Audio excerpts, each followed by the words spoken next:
Happy birthday, best friend! Now you're 18, yay!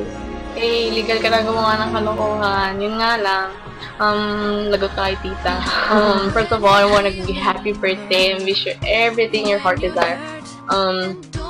Syempre, now you're 18, dapat alam mo na yung tama at mali, and you should straighten up your priorities, and syempre, you should know your responsibilities bilang young lady. Bilang 18 years old and not 8 years old. Kaya dapat gumalaw ka ng 18 years old.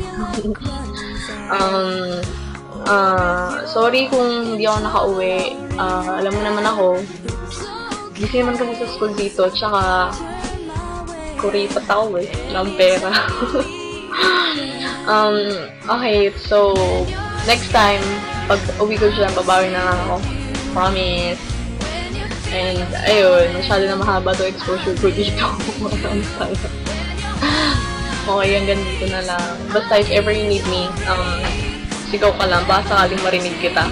Good luck naman doon. Ayun, basta, pag kailangan mo, i-text mo na lang ako, okay?